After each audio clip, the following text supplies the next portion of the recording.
நான் உங்கள் GS family. எல்லோரும் நல்லா இருக்கீங்களா? எங்களுக்கு தொடர்ந்து சப்போர்ட் கொடுக்குறவங்க எல்லாருக்குமே ரொம்ப நன்றிங்க. அதே மாதிரி என்னுடைய வீடியோஸ் பிடிச்சிருந்தா லைக் பண்ணுங்கள், ஷேர் பண்ணுங்கள், சப்ஸ்கிரைப் பண்ணுங்கள். வாங்க வீடியோக்குள்ளே போகலாம்.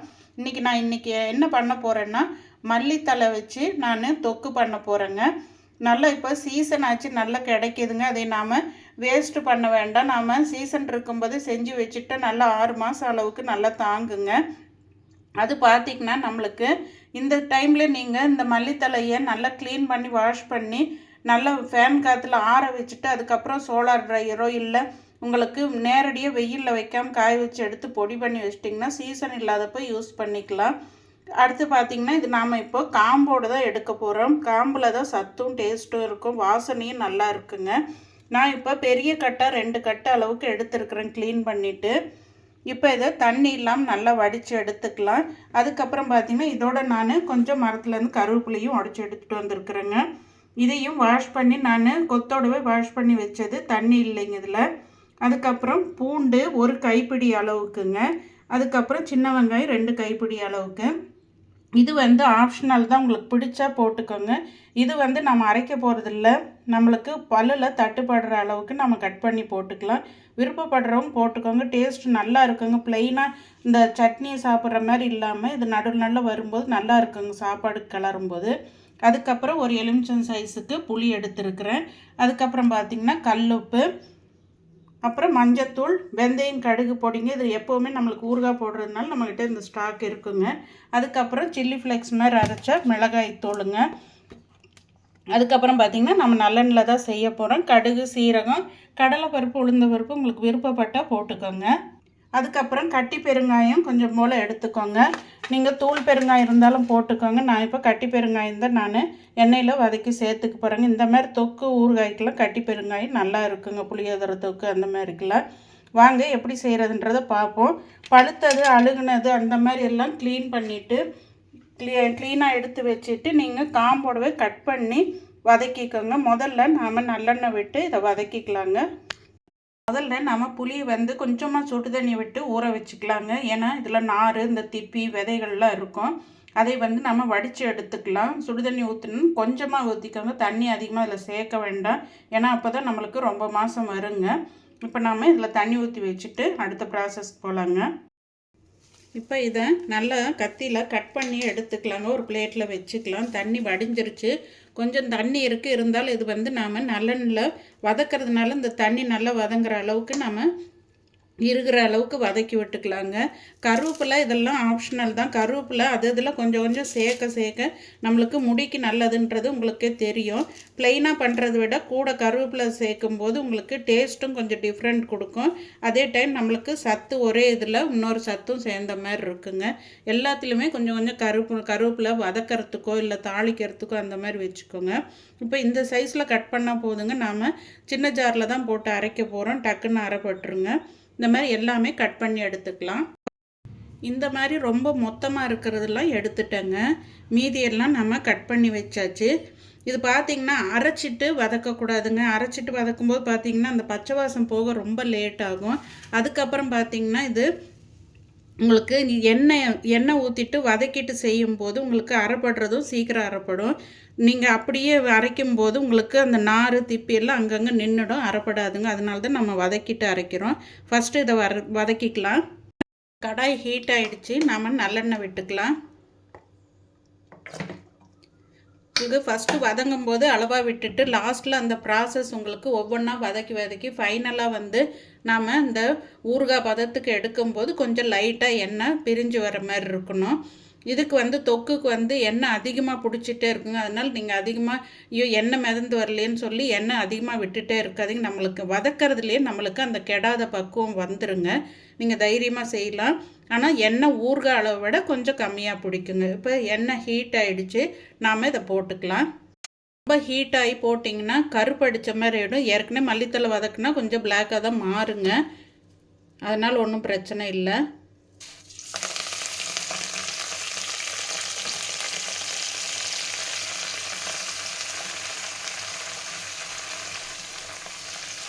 கொஞ்சம் கொஞ்சமாக அப்படியே போட்டுகிட்டே வாங்க. சிம்மிலேயே வச்சு வதக்கிக்கோங்க, ஹை ஃப்ளேமில் வைக்க வேண்டாம். இதோட பார்த்திங்கன்னா கருவேப்பிலையும் நாம் போட்டு வதக்கிக்கலாங்க. கொஞ்சம் நாம் தாளிக்கிறதுக்கு வச்சுட்டு மீதியை போட்டுக்கலாங்க. இப்போ சிம்மில் வச்சுட்டு நல்லா அப்பப்போ நல்லா பெரட்டி விட்டுட்டே இருங்க, இல்லைன்னா ஒரு பக்கமாக கருப்பாயிடும். ரொம்ப லேசான கடாய் எடுக்காதீங்க, கொஞ்சம் அடிக்கனமான கடாய் எடுத்துக்கோங்க. இன்னும் நீங்கள் கொஞ்சம் இந்த தண்ணி வடிகிறதுக்கு ஒரு துணியில் போட்டுட்டு வடிச்சிட்டு அதுக்கப்புறம் நீங்கள் இந்த மாதிரி வதக்குனிங்கன்னா இன்னுமே கொஞ்சம் கலர் நல்லா அப்படியே இருக்குங்க. இந்த புதினா மல்லித்தலை எல்லாமே நம்மளுக்கு வதக்கும்போது கலர் கொஞ்சம் மாறதான் செய்யும். நம்ம நிறைய போட்டோம் இல்லைங்களா, அப்படியே வதங்கி கம்மியாயிடுங்க. எல்லாருக்குமே தெரியும் இந்த கீரை வகைகள் இது எல்லாமே. இப்போ அது வதங்கட்டுங்க. புளி பார்த்திங்கன்னா நம்ம அதுக்கு தகுந்த மாதிரி போட்டுக்கணும். நம்ம நிறைய இருக்குன்னு சொல்லி புளி அதுக்கு தகுந்த அளவு எடுத்துட வேண்டாம்.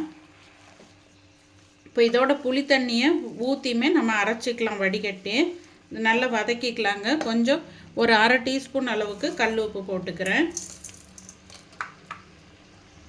நல்லெண்ணெயில் இதை கருவேப்பிலையும் மல்லித்தலையும் நாம் ஒரு அரை டீஸ்பூன் அளவுக்கு கல்லுப்பு விட்டு நல்லா வதக்கிட்டு ஆற வச்சு நாம் புளித்தண்ணி விட்டு அரைச்சிக்கலாங்க. இது ஆறட்டுங்க. அதுக்குள்ளே வெங்காயம் பூண்டெல்லாம் நாம் கட் பண்ணிக்கலாம். இப்போ இதில் புளித்தண்ணி விட்டுட்டு நாம் இந்த வதக்கி எடுத்து வச்சதை நாம் அரைச்சிக்கலாம். பாருங்கள், இந்த அளவுக்கு வதங்கியிருக்கு இல்லைங்களா, பாதி பாதியாக போட்டு அரைச்சிக்கோங்க. பெரிய ஜாரில் போட்டிங்கன்னா அங்கங்கே போய் நம்மளுக்கு இந்த தண்டு பகுதியெல்லாம் நின்றுடுங்க. இப்போ புளிக்கரைசலை நம்ம முதல்ல வடித்து அளவாக விட்டுக்கலாம். ஏற்கனவே கையில் வடிச்சிருக்கிறோங்க. அப்படியே எதாவது திப்பிகள் இருந்தால் நம்மளுக்கு அது சாப்பிடும்போது வாயில் தட்டுப்படும்.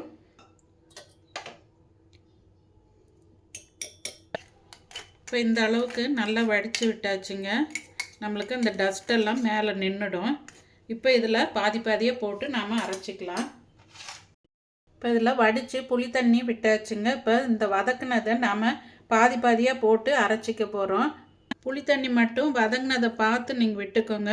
இந்த வெங்காயம் பூண்டு நீங்கள் பாதி வதக்கி இதில் அரைக்கிறதுனால அரைச்சிக்கலாம். இல்லை உங்களுக்கு வாயில் தட்டுப்படுற மாதிரி சாப்பிட பிடிக்குன்னா கட் பண்ணி நீங்கள் வதக்கிக்கோங்க. இப்போ நான் இந்த இது மட்டும்தான் அரைக்க போகிறேங்க. இப்போ பாருங்கள், அரைச்சாச்சு. ரொம்ப மை போல் அரைக்கணும்னு அவசியம் இல்லைங்க. நம்ம தண்ணியை விடாமல் இந்த புளி தண்ணீரும் அதுக்கப்புறம் பார்த்திங்கன்னா நம்ம நல்லெண்ணெயில் வதக்குனதுனால தான் சின்ன சின்னதாக இந்த திப்பிகள் நார்கள் இருந்தால் ஒன்றும் சாப்பிடும்போது நம்மளுக்கு வாயில் தட்டுப்படாதுங்க. பிரண்டை இதுவும் இதே மாதிரி தான் செஞ்சுருக்கேன். அதுலேயும் பொடியாக அந்த நம்ம தான் என்ன தான் நார் எடுத்தாலும் அதுலேயும் கொஞ்சம் கொஞ்சம் நார் வருங்க. இது நம்மளுக்கு பெருசாக ஒன்றும் தெரியாதுங்க. இந்த நார் சத்து இருந்தால் தான் நம்மளுக்கு உடம்புக்கு நல்லதுங்க. கம்ப்ளீட்டாக காம்பு இல்லாமல் சாப்பிட வேண்டாம், அதில் ஒன்றும் யூஸ் இல்லைங்க. இப்போ நாம் இதை வெங்காயம்லாம் கட் பண்ணி பூண்டையும் கட் பண்ணி வதக்கிக்கலாங்க. இப்போ நல்லெண்ணெய் விட்டுக்கலாம். ஒரு 3 ஸ்பூனுக்கு மேலே விட்டுருக்குறேங்க. அப்புறம் வேணும்னா நீங்கள் விட்டுக்கலாம். இப்போ இதில் கடுகு உளுந்தெல்லாம் போட்டுக்கலாம். கடலைப்பருப்பு உளுந்து இதெல்லாம் உங்களுடைய விருப்பம், ஆப்ஷனலுங்க.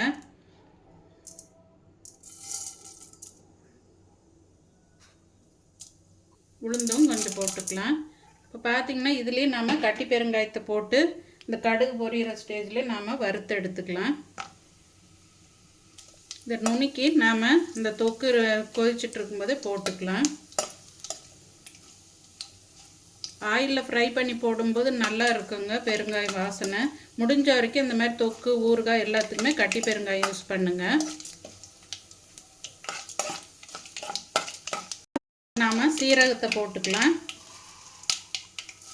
எப்போவுமே எது செஞ்சாலும் இந்த மாதிரி ஐட்டம் செய்யும்போது சீரகம் செரிமானத்துக்கு 1 ஸ்பூன் அளவு போட்டுக்கோங்க. இப்போ கருவேப்பிலை போட்டுக்கலாம்.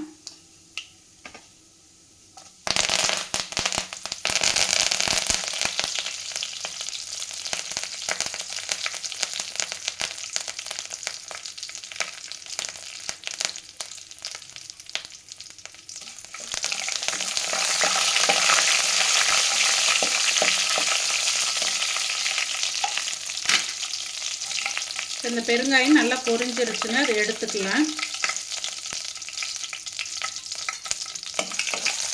நீங்கள் மல்லித்தலை சப்போஸ் நல்லா வதங்கலை ஏதாவது டவுட்டாக இருந்தால் நாம் இந்த செகண்ட் ஸ்டேஜில் வதக்குறோம் இல்லைங்களா, அதில் நல்லாவே வதங்கிரும், நீங்கள் பயப்பட வேண்டியதில்லை. இப்போ பூண்டு போட்டுக்கலாங்க. வெங்காயத்தையும் போட்டுக்கலாம் அரிஞ்சு வச்சதை. நீங்கள் அரைக்கிறதுனாலும் இதை வதக்கி நாம் மல்லித்தலை அரைக்கும் போதே அரைச்சிக்கோங்க. அப்படி தட்டுப்படுறது குழந்தைங்க சாப்பிட மாட்டாங்கன்னா அந்த மாதிரி பண்ணிக்கோங்க. நான் சாதத்துக்கு அந்த மாதிரி எடுக்கிறதுனால நான் இது மாதிரி வதக்கியிருக்கிறேங்க.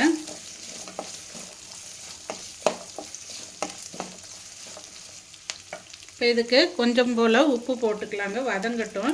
நல்லா வதங்கணுங்க, ஈரத்தன்மை இருந்ததுன்னா கெட்டுடும் நம்மளுக்கு.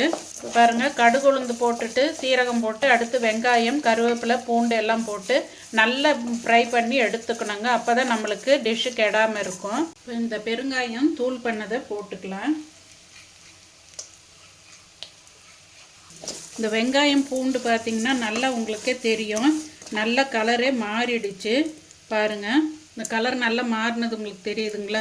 இந்த ஸ்டேஜில் நாம் ஒவ்வொன்றா போட்டுக்கலாம். இப்போ அரைச்சி வச்சதை போட்டுக்கலாம். நம்ம இது நீங்கள் இந்த மாதிரி இதை அரைச்சிட்டு போட்டிங்கன்னா இன்னும் நல்லாவே இருக்கும். இந்த வெங்காயம் பூண்டு இதெல்லாம் சாப்பாடு போகும்போது ரொம்ப மைய ஒரு மாதிரி பிளெயினாக இருக்குங்க. சாப்பாடுன்னு கலரும்போது அவசரத்துக்கு நம்மளுக்கு இந்த வெங்காயம் பூண்டெல்லாம் வரும்போது நம்மளுக்கு ஒரு சாப்பாடு கலர்ன மாதிரி ஒரு மல்லி சாப்பாடு மாதிரி இருக்குங்க. பிளெயினாக இருந்தால் ஏதோ சட்னியை போட்டு சாப்பிட்ற மாதிரி இருக்கும். அதனால தான் இந்த மாதிரி மெத்தடில் நான் செய்கிறேன். உங்களுக்கு நல்லா வதக்கிட்டிங்கன்னா இந்த வெங்காயம் பூண்டு இருக்கிறதுனால நம்மளுக்கு கெடாதுங்க. இப்போ நான் பிரண்டைக்கு போட்டது நான் வெளியில் தான் வச்சுருக்கேன், ஃப்ரிட்ஜிலெல்லாம் ஸ்டோர் பண்ணலைங்க. இத்தனை நாள் ஆகியும் எனக்கு இன்னமும் அது கெடாமல் நல்லா இருக்குங்க. மெயினாக நம்ம ஊறுகாய் தொக்கு இதுக்கெல்லாம் நாம் நல்லெண்ணெய், அதுக்கடுத்தது கடுகு வெந்தயம், இதுதான் மெயின் பேலன்ஸு. அதுக்கப்புறம் பார்த்திங்கன்னா புளி உப்புங்க. இப்போ பாருங்கள் எல்லாத்தையுமே போட்டாச்சு. நாம் தண்ணி கலந்து ஜார்லையும் ஊற்றிடக்கூடாதுங்க, மறந்து போய் எப்பவும் போல் நாம். இப்போ இதில் மஞ்சத்தூள் போட்டுக்கலாம், ஒரு 1/2 டீஸ்பூன் அளவுக்கு மஞ்சத்தூளுங்க, சின்ன ஸ்பூனில். அதுக்கப்புறம் இந்த கடுகு வெந்தய பொடி நான் ஒரு 1/2 டீஸ்பூன் கிட்ட போடுறேன், அதுவுமே ரொம்ப சின்ன ஸ்பூனுங்க. ஃபைனலாக பார்த்திங்கன்னா நீங்கள் நாட்டு சர்க்கரையோ வெல்லமோ விருப்பம் இருக்கிறவங்க போட்டுக்கோங்க. இப்போ சால்ட்டு போட்டுக்கலாங்க, அளவாக போட்டுக்கிட்டு அப்புறம் தேவைப்பட்டால் போட்டுக்கோங்க. ஏற்கனவே நாம் 1/2 டீஸ்பூன் ஃபஸ்ட்டு வதக்கும் போது போட்டோம், அதுக்கடுத்து வெங்காயம் வதக்கும் போது போட்டோம். மல்லித்தலைக்கும் வெங்காயத்துக்கும் தனித்தனியாக 1 ஸ்பூன் கணக்காச்சுங்க. உப்பு ஃபைனலாக தேவைப்பட்டால் கூட நாம் சேர்த்துக்கலாங்க. இப்போ மிளகாய்த்தூள் போட்டுக்கலாம். எப்போவுமே இதுக்கு நான் சொன்ன மாதிரி நைஸாக அரைச்சது போட வேண்டாங்க. இப்போ இந்த கரண்டினால் ஒரு 1.25 போட்டுக்கலாங்க. புளி உப்புலாம் போட்டிருக்கனால பேலன்ஸ் ஆகிக்கும். இப்போ இதில் ஆயில் விட்டுட்டு கொஞ்சம் நேரம் நல்லா வதக்கி விட்டுருணுங்க. அந்த ஆயில் பிரிஞ்சு வந்ததுன்னா நம்மளுக்கு டிஷ்ஷு ரெடி. புளிப்புத்தன்மையோ உப்போ பத்தலைன்னா காரம் பத்தலைன்னா இந்த கொதிக்கும் போதே நீங்கள் செக் பண்ணிக்கோங்க. இப்போ கொஞ்சம் போல் ஆயில் விட்டுக்கலாங்க. ஏன்னா இது நல்லா இதுலேயே வெந்து வரணுங்க. நாம் வெயிலில் வைக்க போகிறதில்ல, இந்த வதங்கிறது தான் நம்மளுக்கு பக்குவமாகுங்க. இப்போ சப்போஸ் நீங்கள் ஒரு வாரத்துக்கு அந்த மாதிரி வச்சுக்க போகிறீங்க, ஃப்ரிட்ஜில் வச்சுக்க போகிறீங்கன்னா புளி ஊற்ற வேண்டியது இல்லைங்க. அதே மாதிரி வெந்தயம் கடுகு பொடி நம்ம போட வேண்டியதில்லை. இது ரொம்ப நாள் ஸ்டோர் பண்ணுற மாதிரி இருந்தால் மட்டும் நீங்கள் புளி ஊற்றி வெந்தயம் கடுகு போட்டுக்கலாங்க. இப்போ எல்லா பக்கமும் அந்த மிளகாய்த்தூள் பரவுற மாதிரி கிளறி விட்டுட்டு கொஞ்ச நேரம் அப்படியே விட்டுருங்க. இப்போ இதில் அரைச்சி வச்ச அந்த மல்லித்தலை போட்டுங்க, மிளகாய்த்தூள் மஞ்சத்தூள் உப்பு எல்லாம் போட்டாச்சு, கடுகு வெந்தய பொடி. இது நல்லா எண்ணெய் பிரிஞ்சு வரட்டுங்க. பிரிஞ்சு வந்ததுன்னா டிஷ்ஷு ரெடி. இது இப்போ பாருங்கள், நாம் ஊற்றின எண்ணெய் எல்லாம் இந்த சைடெல்லாம் பிரிஞ்சு வருது பாருங்கள். இதுதான் நம்மளுக்கு பக்குவம் ரெடி ஆகிடுச்சின்னு அர்த்தங்க. எப்போவுமே ஹை ஃப்ளேமில் வச்சு கடகடன் வேலையாகணும்னு செய்யாதீங்க, பொறுமையாக செஞ்சால் தான் இது பக்குவப்பட்டு நம்மளுக்கு ரொம்ப நாளைக்கு கெடாமல் இருக்குங்க. வெளியிலேயே ஸ்டோர் பண்ணிக்கலாம். இப்போ பார்த்திங்கன்னா இதோட இன்னொரு பக்குவம் பார்த்திங்கன்னா இந்த மாதிரி தொக்கு செய்யும்போது நம்மளுக்கு இந்த மாதிரி பெரட்டும் போது அப்படியே ஒன்று சேர்ந்து பெரண்டு வரணுங்க. இங்கே பாருங்கள், இப்படி பண்ணும்போது நம்மளுக்கு இப்படி சுருண்டு வருதுங்களா, இதுதான் நம்மளுக்கு டிஷ்ஷு ரெடி ஆகிடுச்சின்ற பக்குவங்க. போதுங்க, இதோட ஆஃப் பண்ணிடலாம்.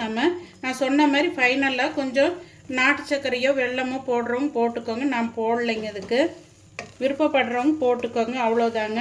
இந்த ஆயில் பிரிஞ்சு வந்துருச்சு. அதே மாதிரி இந்த மாதிரி சுருண்டு வரணுங்க. இப்படி திருப்புனா நல்லா சேர்ந்து திரும்பி வரணுங்க. இதுதான் பக்குவம். இந்த மாதிரி நீங்களும் இந்த சீசன் டைமில் என்ன கிடைக்குதோ இதோட கொஞ்சம் புதினா போட்டாலும் நல்லாயிருக்கும், கருவேப்பிலை தனியாக செய்யலாம். இந்த மூணும் மெயினாக இதுக்கு மல்லின்றப்போ கொஞ்சம் கருவேப்பிலை கொஞ்சம் புதினா அந்த மாதிரி போட்டுக்கலாங்க, நல்லா இருக்கும். நான் இன்றைக்கி புதினா போடலைங்க, கருவேப்பிலை மட்டும்தான் போட்டிருக்கிறேன். தோசை இட்லி எல்லாத்துக்குமே நல்லா இருக்கும். அதே மாதிரி சாப்பாடுக்கும் நம்ம ஒரு வெரைட்டி ரைஸ் மாதிரி கலரி கொடுக்கலாங்க. அவ்வளோதாங்க. இனி ஸ்டவ் ஆஃப் பண்ணிடலாம். இப்போ பாருங்கள், நான் பிரண்டை ஊறுகாய் பண்ணது ஃப்ரிட்ஜிலலாம் ஸ்டோர் பண்ணலைங்க. அப்பப்போ போட்டு நான் வச்சுக்கிறது. இது பார்த்திங்கன்னா நான் செஞ்சு 1 மாதம் கிட்ட ஆக போகுதுங்க. இதில் நான் எப்போவுமே எந்த ஐட்டமாக இருந்தாலும் கொஞ்சம் ஆயில் நீங்கள் பச்சையாக விட்டுட்டால் ஒன்றும் ஆகாதுங்க. நல்லெண்ணெய் பச்சையை மேலே அப்படி விட்டுக்கலாம். இந்த ஆயில் இல்லாமல் விட வேண்டாம், பூசணம் பிடிச்சிரும். இது நல்லா வதக்கி செஞ்சதுனால உங்களுக்கு அந்தளவுக்கு ஆகாதுங்க. இப்போ நம்மளுடைய மாங்காய் ஊறுகாவும் பார்த்திங்கன்னா இந்த ஆயில் தன்மை கொஞ்சம் இருக்கணுங்க. இருந்தால் தான் நம்மளுக்கு பூசணம் பிடிக்காது, நல்லா இருக்கும். இந்த மாதிரி நீங்களும் ஸ்டோர் பண்ணி வச்சுக்கோங்க. ஃப்ரிட்ஜில் வைக்கிறத விட கொஞ்சம் நல்லெண்ணெய் ஊற்றி நம்மளுக்கு கொஞ்சம் மேலாட்டி நல்லெண்ணெய் இருக்கிற மாதிரி வச்சுட்டிங்கன்னா எப்போவுமே ஈர ஸ்பூன் போடக்கூடாது. அதே மாதிரி ஸ்பூன் உள்ளேயே போட்டு வைக்கக்கூடாது. உங்களுக்கு இப்போ காட்டுறதுக்கோசரம் நான் போட்டிருக்கிறேன். பிளாஸ்டிக் ஸ்பூனோ இல்லை மர ஸ்பூனோ போட்டுக்கணும். கலரி விட்டுட்டு எண்ணெய் மிதங்குற மாதிரி வச்சுக்கணும். இந்த மாதிரி ஊறுகாய் தொக்கு எல்லாமே இப்போ நீங்கள் தைரியமாக வெளியவே வச்சுக்கலாம். இப்போ டிஷ்ஷு ஆறிடுச்சுங்க. ஆறுனதுக்கப்புறம் தான் நம்ம ஸ்டோர் பண்ணோம். இப்போ பாருங்கள், நம்ம கண்ணாடி பாட்டிலில் போட்டு வச்சுக்கலாம். அதை இப்போ இந்த மாதிரி கண்ணாடி பாட்டிலில் நீங்கள் ஸ்டோர் பண்ணிக்கிட்டிங்கன்னா உங்களுக்கு எவ்வளோ நாள் ஆனாலும் கெடாதுங்க. பிளாஸ்டிக்கு ஸ்டீலை அவாய்ட் பண்ணிவிடுங்க. ஏன்னா புளி போட்டிருக்குறோம். அதனால் தொக்கு வெரைட்டி ஊறுகாய் வெரைட்டிலாம் கண்ணாடி பாட்டிலில் போட்டிங்கன்னா நல்லாயிருக்கும். இது போட்டு ஃபில் பண்ணிவிட்டு நீங்கள் ஆயில் கொஞ்சம் மேலே அப்படி ஊற்றி வச்சுக்கோங்க, நல்லாயிருக்கும். இப்போ நம்ம ஃபில் பண்ணிடுறோங்க. இதை இப்போ ஆறிடுச்சுங்க. இதை நம்ம இந்த மாதிரி கண்ணாடி பாட்டிலில் ஸ்டோர் பண்ணிவிட்டு மேலே அப்படி நல்லெண்ணெய் விட்டுக்கலாம். இப்போ பாருங்கள், ஃபுல் ஆகிடுச்சு இந்த பாட்டிலு. இது 1.5 கட்டுக்கிட்ட எடுத்ததுக்கு இவ்வளோ வந்துருக்குது. மேலே நம்ம ஆயில் ஊற்றி வச்சுருக்கிறோம் பாருங்கள். காரம் எப்போவுமே கொஞ்சம் கூடுதலாக இருக்கணும். ஏன்னா கொஞ்சம் நாள் படும்போது உங்களுக்கு அந்த காரம் சரியாயிடுங்க. ஆரம்பத்துலேயே காரம் கம்மியாக போட்டிங்கன்னா சாப்பிட பிடிக்காது. இப்போ இந்த ஒயிட் ரைஸில் நம்ம மிக்ஸ் பண்ணி சாப்பிட்லாங்க. ரொம்ப டேஸ்ட்டாக இருக்கும். மெயினாக தோசை இட்லி எல்லாத்துக்குமே நல்லா இருக்குங்க. இப்போ பார்த்திங்கன்னா இதோடு மிக்ஸ் பண்ணி சாப்பிடும்போது அவ்வளோ ஒரு வாசனையும் நல்லா இருக்குதுங்க. சாப்பிடும்போது இன்னும் சூப்பராக இருக்கும்.